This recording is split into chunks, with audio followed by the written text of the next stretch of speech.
lebih tinggi bersama Engkau ya Tuhan.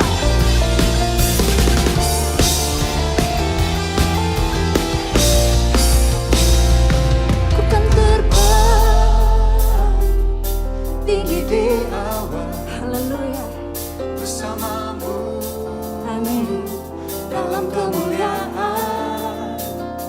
Sebab firman-Ku teguh menopang, ku kan aman dalam-Mu Tuhan. Ku kan terbang tinggi di awan, bersama-Mu dalam kemuliaan. Sebab firman-Ku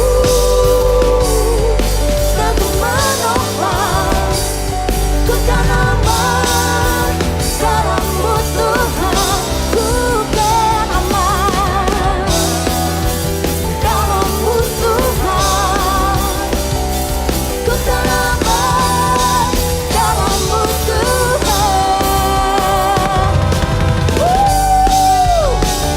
Berikan tepuk tangan yang paling meriah buat Tuhan Yesus. Katakan haleluya, haleluya.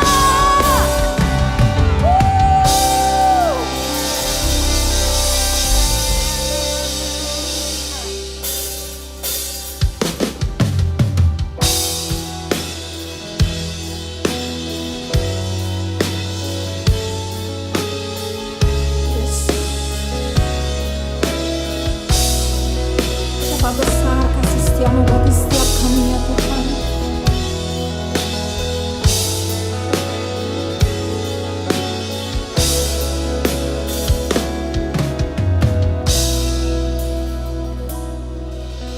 Sungguh besar setiamu, Kau nyatakan bagiku. Kau Bapa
Tuhan ku percaya tangan-Mu menjaga,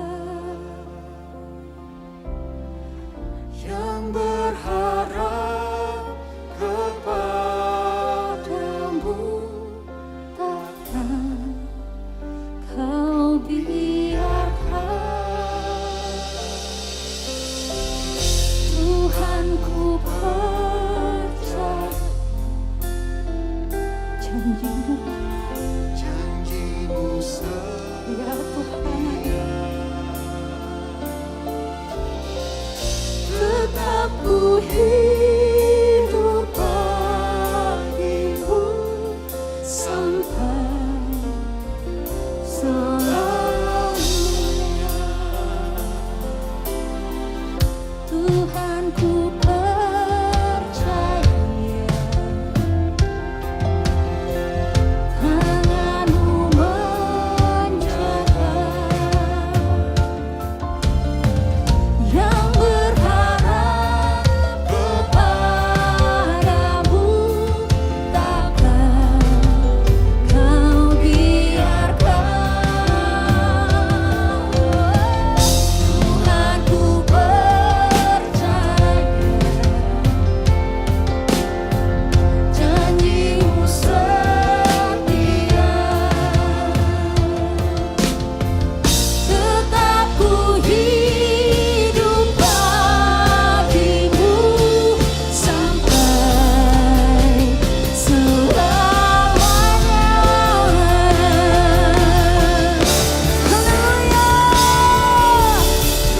Tuhan ku percaya tangan-Mu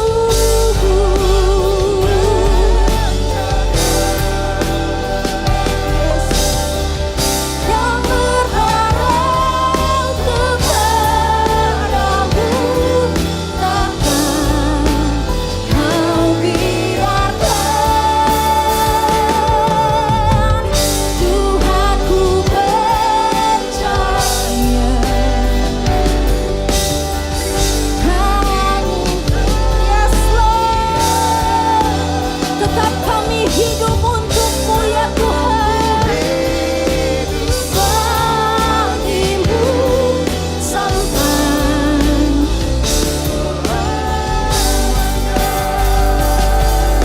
lebih lagi. Tuhan ku percaya tangan-Mu menjaga, yang berharap kepada-Mu takkan Kau biarkan. Tuhan ku percaya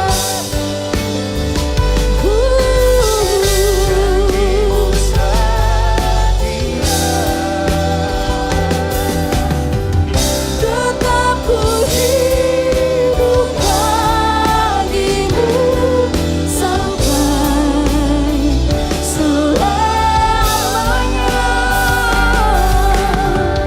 Tetap ku hidup bagi-Mu sampai selamanya. Tetap ku hidup bagi-Mu sampai selamanya.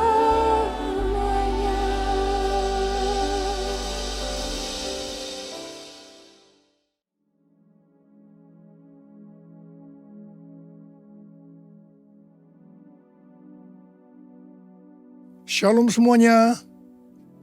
Pada tanggal 4 September 2023, kita merayakan hari ulang tahun GBI Jalan Jenderal Gatot Subroto yang ke-35. Haleluya!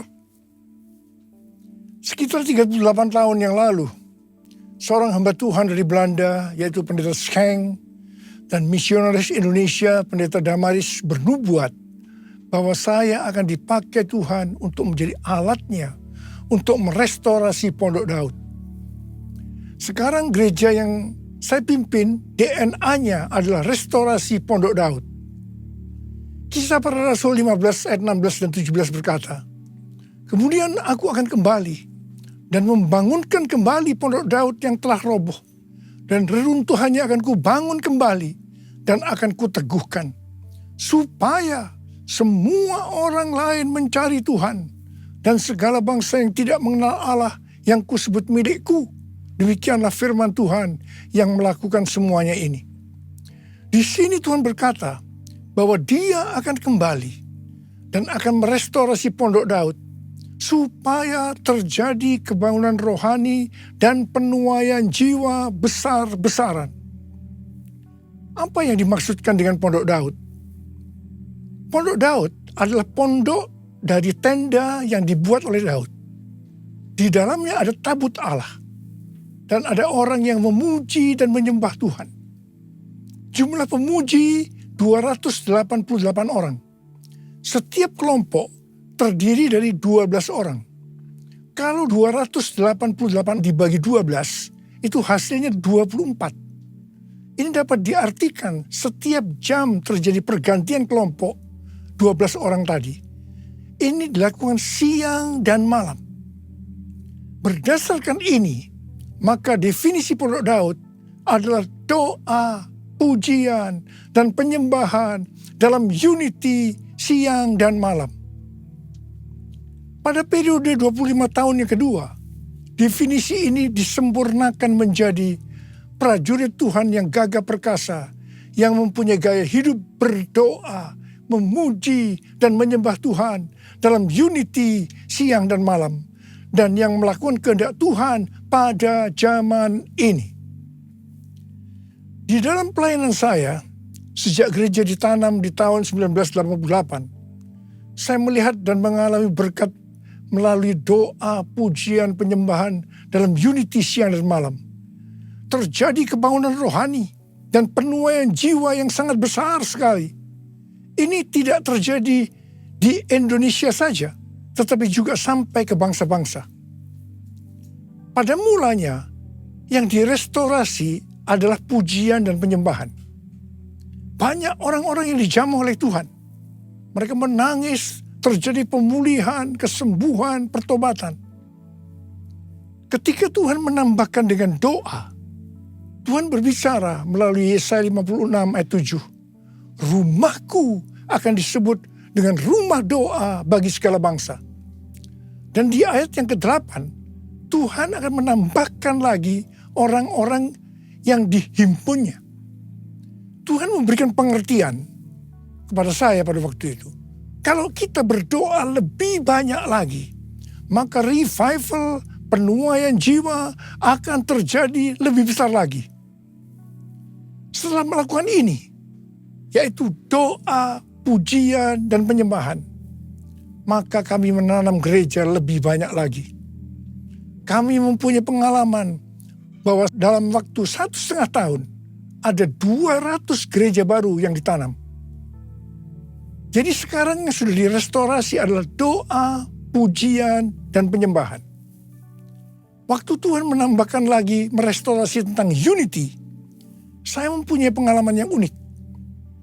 Pada suatu hari Tuhan berkata kepada saya bahwa saya selama ini sombong dan arogan. Saya menangis dan berkata, "Ampuni saya Tuhan, ampuni saya, apa yang harus saya perbuat?" Tuhan menyuruh saya untuk melakukan 2 hal. Yang pertama, menurunkan nama gereja yang menjadi kebanggaan saya waktu itu. Yang kedua, minta maaf pada gereja-gereja lain dan hamba-hamba Tuhan dari gereja lain. Waktu itu saya sudah dipercayakan Tuhan menggembalakan sekitar 500 gereja. Mungkin selama ini saya begitu bangga, sombong, dan banyak menyakiti gereja-gereja lain. Perintah Tuhan saya lakukan dengan segenap hati.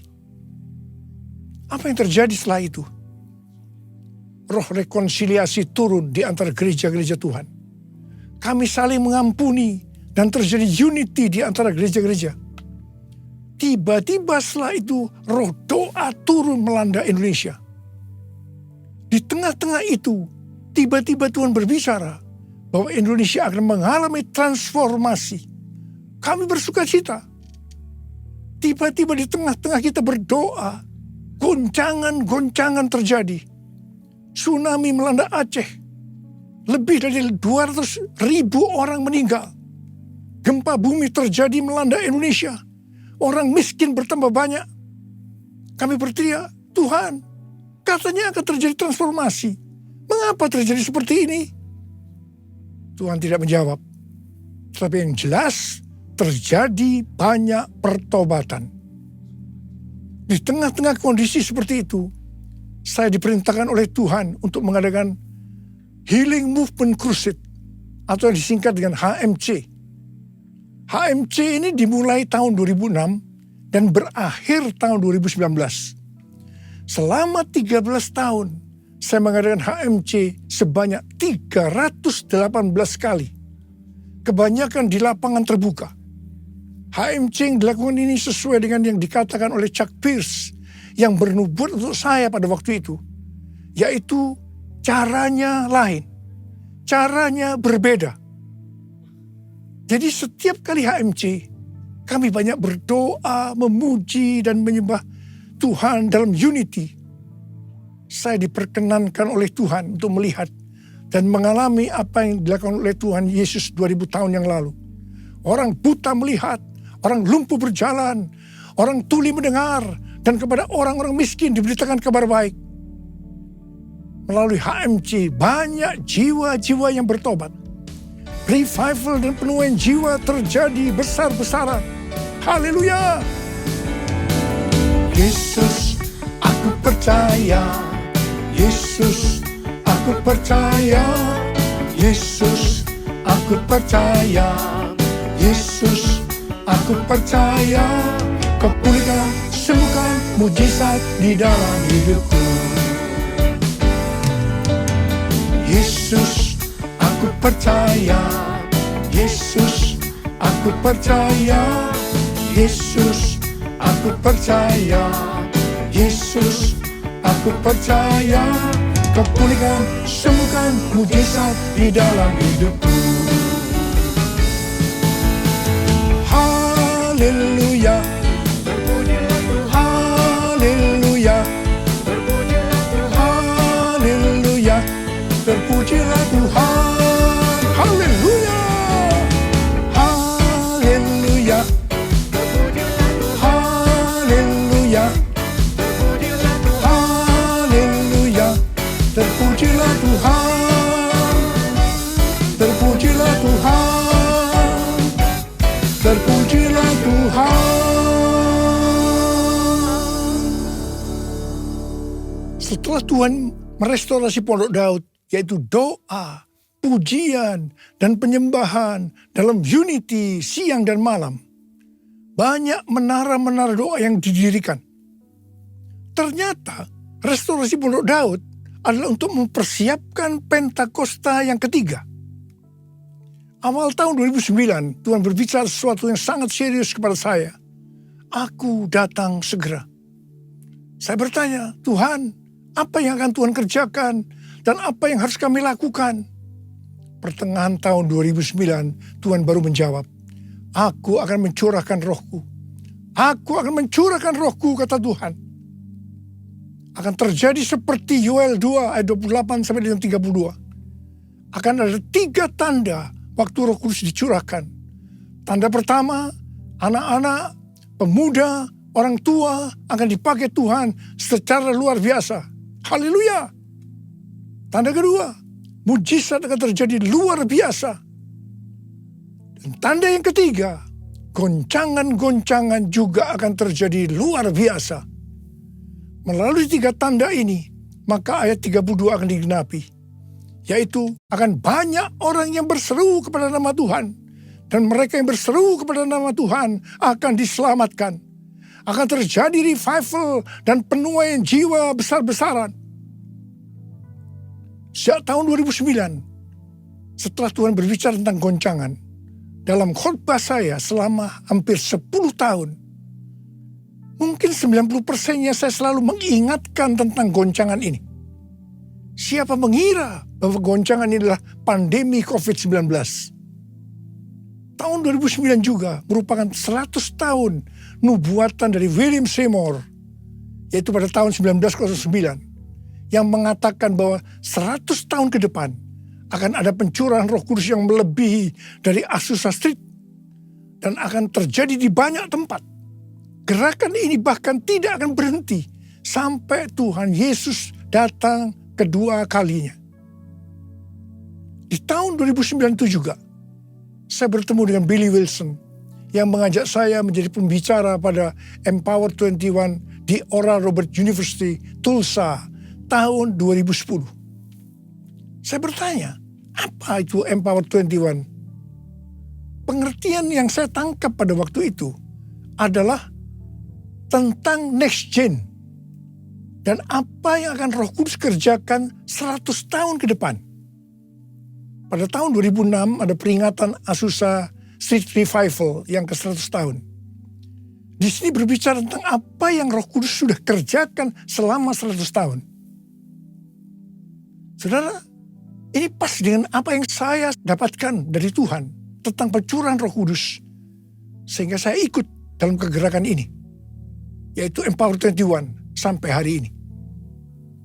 Selesai Empower 21 di Tulsa tahun 2010, Billy Wilson datang kepada saya dan berkata, Tuhan berbicara bahwa konferensi Empower 21 yang kedua di luar Amerika itu di Indonesia. Saya langsung menjawab, oke. Empower 21 di Indonesia diadakan di SICC pada tahun 2011. Tahun 2013, konferensi Empower 21 diadakan lagi di SICC Indonesia.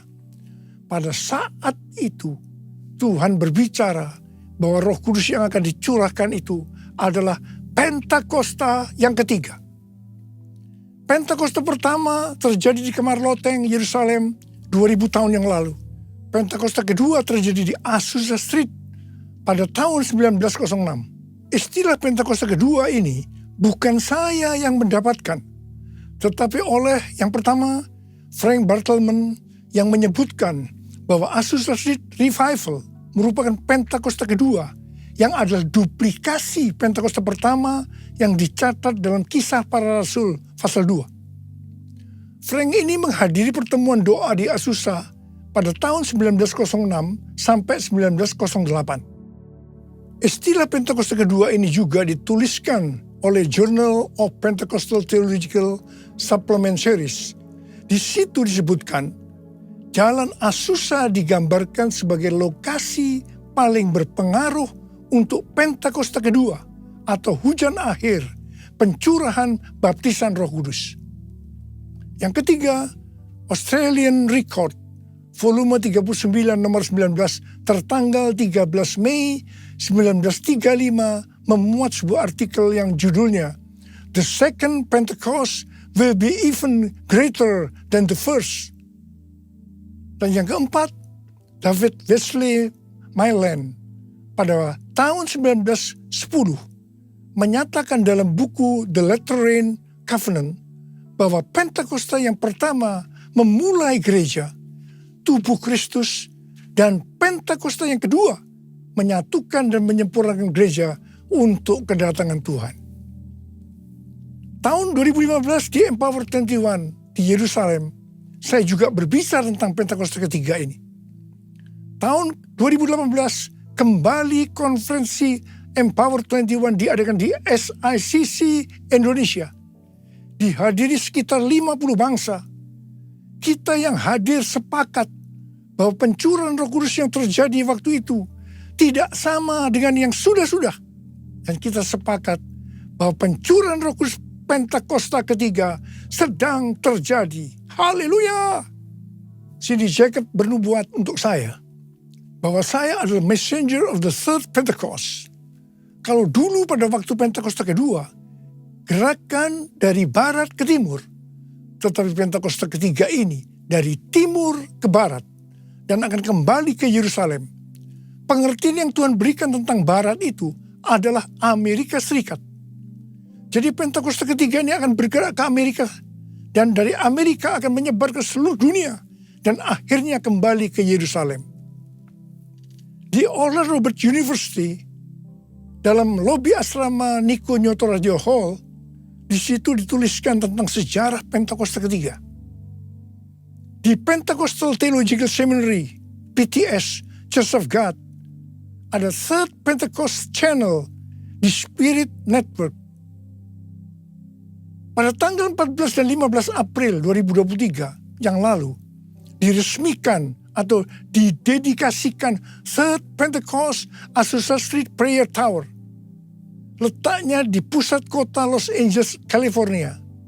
Lokasinya sekitar 120 kaki, yaitu 36,5 meter dari Azusa Street Revival 1906. Menara doa Azusa ini sebagai tempat untuk berdoa bagi kebangunan rohani global Pentakosta ketiga dan juga tempat pelatihan dan pelayanan. Di sini akan ada doa, pujian, penyembahan dalam unity siang dan malam. Kemuliaan Bapa Allah Maha Kuasa, dipujian dan hormat selamanya.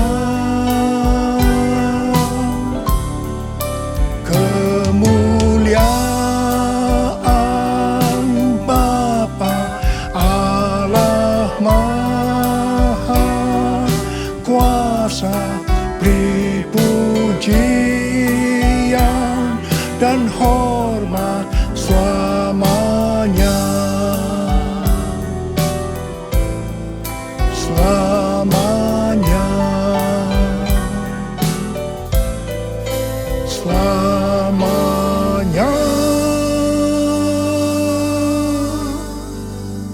Ada 5 definisi Pentakosta ketiga. Definisi Pentakosta ketiga ini bukan semuanya saya yang mendapatkannya, tetapi sebagian berasal dari nubuatan hamba-hamba Tuhan lain. Saya menyusun dan menyimpulkan pasal-pasal nubuatan yang didapatkan oleh hamba-hamba Tuhan lainnya. Bagian saya adalah Tuhan berbicara bahwa pada hari-hari ini, sebelum Tuhan Yesus datang kembali, Tuhan akan mencurahkan rohnya dan namanya adalah Pentakosta yang ketiga. 5 definisi Pentakosta ketiga. Yang pertama, Pentakosta ketiga adalah pencurahan Roh Kudus yang dahsyat di zaman ini, melebihi yang terjadi di Azusa Street. Pentakosta ketiga akan mengakibatkan penuhan jiwa yang terbesar dan yang terakhir sebelum Tuhan Yesus datang kembali. 2 definisi ini adalah nubuatan William Seymour tahun 1909. Yang ketiga, Pentakosta ketiga akan membangkitkan generasi Yeremia, yaitu anak-anak muda yang dipenuhi dengan Roh Kudus, cinta mati-matian kepada Tuhan Yesus, tidak kompromi terhadap dosa, dan akan bergerak memenangkan jiwa. Ini penglihatan Russell Evans dari Planet Shaker Church Melbourne tahun 2017. Yang keempat, Pentakosta ketiga lahir di Indonesia dan akan bergerak ke bangsa-bangsa. Gerakan ini dari timur ke barat dan akan kembali ke Yerusalem. Ini nubuatan dari Cindy Jacobs pada konferensi Empower 21 di SICC tahun 2018. Yang kelima, Pentakosta ketiga akan memberikan kuasa untuk menyelesaikan amanat agung. Dan setelah itu Tuhan Yesus datang kembali. Ini adalah pernyataan dari Tim Hill sebagai Ketua Umum Church of God. Api Pentakosta menyala, api Pentakosta menyala, api, api, api, api, api, api Pentakosta ketiga. Api Pentakosta menyala, api Pentakosta menyala, api, api, api, api, api, api Pentakosta ketiga. Api Pentakosta Pentakosta ketika, api Pentakosta ketika. Sejak tahun 2013, Empower 21 mempunyai visi bahwa setiap orang akan mengalami perjumpaan secara otentik dengan Tuhan Yesus melalui kuasa dan hadirat Roh Kudus pada Pentakosta 2033. Rick Warren memberikan pengertian bahwa tahun 2033 adalah goal untuk penyelesaian amanat agung. Demikian juga dengan Nicky Gamble. Pada tanggal 21 sampai dengan 24 Juni 2023, ada acara Empower 21 di Amsterdam yang temanya adalah Everyone. Konferensi ini berbicara tentang tahun 2033. Acara ini diikuti sekitar 6.000 orang yang berasal dari 130 negara dan juga diikuti secara online oleh 22 negara. Saya berbicara 2 kali. Yang pertama di workshop dan yang kedua di acara penutupan di Olympic Stadium. Tema yang diberikan kepada saya adalah Pentakosta yang ketiga. Saya mengajak kita semua untuk memperhatikan dekade ini sampai dengan tahun 2033. Tahun 2033 adalah peringatan penginjilan atau amanat agung yang ke-2000 tahun. Peringatan kematian, kebangkitan, dan kenaikan Tuhan Yesus ke sorga yang ke-2000 tahun. Dan juga peringatan pencurahan Roh Kudus yang berarti ini peringatan ulang tahun gereja yang ke-2000 tahun. Saya tidak mengatakan bahwa tahun 2033 Tuhan Yesus pasti datang. Sebab ini tidak alkitabiah. Tetapi yang saya katakan bahwa tahun 2033 Tuhan Yesus bisa datang. Ini alkitabiah. Sesuai dengan Matius 24 ayat 14 dikatakan, kalau amanat agung selesai, baru setelah itu Tuhan Yesus datang kembali. Misalnya di tahun 2033 amanat agung itu selesai, baru setelah itu tiba kesudahannya. Tuhan Yesus datang, bisa 1 hari, bisa 1 minggu, bisa 1 bulan, bisa 1 tahun, tetapi yang jelas Tuhan Yesus segera datang. Saya mau berdoa buat saudara. Bila kita semua dipakai oleh Tuhan untuk menyelesaikan amanat agung Tuhan Yesus. Yang mau katakan amin. Angkat tangan saudara. Katakan bersama saya. Layaklah segala bangsa sujud kepadamu. Sebab kau Allah yang kudus, layak disembah. Layaklah segala bangsa sujud kepadamu. Sebab kau Allah yang kudus, layak disembah. Curahkanlah kuasa-Mu Tuhan, mujizat terjadi di tempat ini. Curahkanlah kuasa-Mu Tuhan, mujizat terjadi sekarang ini. Mujizat terjadi sekarang ini. Mujizat terjadi sekarang ini. Syarala bakanda mata karabara. Uriana bara. Curahkan pengurapan-Mu buat kami semua Tuhan. Curahkan pengurapan-Mu ya Tuhan. Terima pengurapan Tuhan. Terima pengurapan Tuhan. Terima. Ora bala. Terima kasih Tuhan, terima kasih Tuhan, terima kasih. Terima kasih dalam nama Yesus, dalam nama Yesus, amin. Mari saudara-saudara, kita akan masuk dalam perjamuan kudus. Kita akan mengingat ayat ini. Sebab setiap kali kamu makan roti ini dan minum cawan ini, kamu memberitakan kematian Tuhan sampai Ia datang. Perjamuan kudus adalah perjamuan Tuhan Yesus sendiri. Setiap kali kita masuk dalam perjamuan kudus, Tuhan Yesus selalu berkata, biarlah ini menjadi peringatan akan daku. Karena itu mari arahkan hati kita kepada kebaikan Tuhan. Kita akan mengingat kebaikan Tuhan. Supaya kita lebih mengasihi Tuhan Yesus. Kita lebih mengasihi satu dengan yang lain. Mari tundukkan kepala. Bapa, siapakah kami sebelum kami mengenal Engkau? Kami semua orang berdosa. Upah dosa adalah maut, mati. Tapi Engkau yang tidak berdosa telah dijadikan dosa oleh karena kami. Engkau harus turun dari surga mulia, mati ganti kami dengan penderitaan yang luar biasa. Sungguh betapa baiknya Engkau Tuhan. Engkau jadikan kami sebagai anak-anak-Mu. Engkau berkati, Engkau tuntun, Engkau bela, Engkau lindungi, Engkau sembuhkan kami. Itu Engkau ya Abah. Itu Engkau. Tuhan akan memberkati kita melalui perjamuan kudus. Tapi Tuhan mau kita makan dan minum dengan cara yang benar. Karena itu sekarang masing-masing berdoa. Introspeksi. Jangan menyimpan dosa. Kalau ada dosa yang Tuhan ingatkan, minta ampun. Langsung minta ampun pada Tuhan. Langsung minta ampun. Ya Tuhan, ampuni. Ampuni kami Tuhan. Ampuni kami. Ampuni kami. Ya Tuhan. Ya Tuhan. Ya Tuhan. Ampuni. Layakkan kami untuk masuk dalam perjamuan kudus. Terima kasih Abah. Terima kasih. Kami akan masuk dalam perjamuan kudus dengan hati yang penuh ucapan syukur. Dalam nama Yesus kami berdoa. Amin.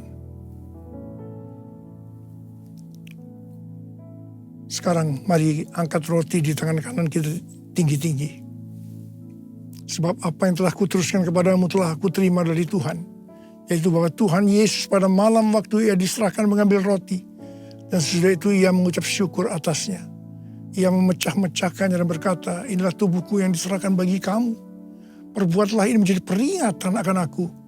Soalnya dikasih Tuhan, bukankah roti yang kita pecah-pecahkan ini adalah persekutuan kita dengan tubuh Kristus?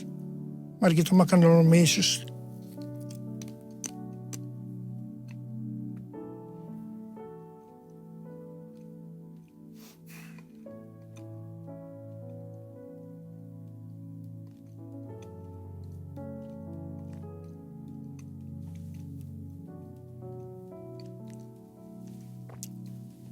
Angkat cawan kita di tangan kanan saudara tinggi-tinggi. Demikian juga yang mengambil cawan sesudah makan lalu berkata, cawan ini adalah perjanjian baru yang dimeteraikan oleh darahku. Perbuatlah ini setiap kali kamu meminumnya menjadi peringatan akan aku. Sudah dikasih Tuhan, bukan cawan pengucapan syukur. Yang atasnya kita ucapkan syukur adalah persekutuan kita dengan darah Yesus.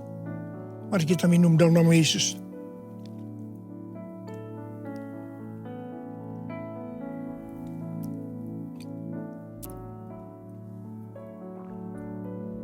Ucapan syukur dan terima kasih dengan suara. Tuhan, terima kasih ya Tuhan. Terima kasih ya Tuhan. Terima kasih ya Abah. Terima kasih. Marah. Angkat tangan saudara. Bapa, Kau sudah menyembuhkan yang sakit. Kau membebaskan yang terikat. Kau menghibur yang susah. Kau menguatkan yang lemah. Engkau memberikan pengharapan yang baru bagi yang datang dengan putus pengharapan. Terima kesembuhan, terima pemulihan. Terima. Terima kasih Yesusku. Terima kasih Yesusku. Puji syukur hanya bagi Tuhanku. Terima kasih Yesusku. Terima kasih Yesusku. Puji syukur hanya bagi Tuhanku. Terima kasih Tuhan. kasih Yesusku, terima kasih Yesusku. Puji syukur hanya bagi Tuhanku. Terima kasih Yesusku, terima kasih Yesusku. Puji syukur hanya bagi Tuhanku. Puji syukur hanya bagi Tuhanku.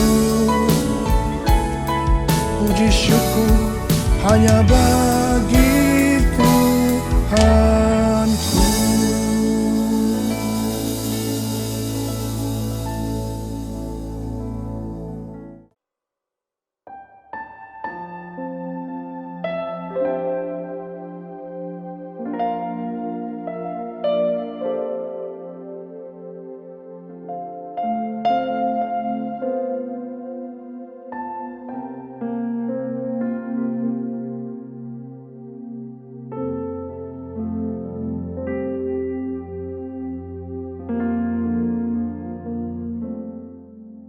Mazmur 91. Dalam lindungan Allah.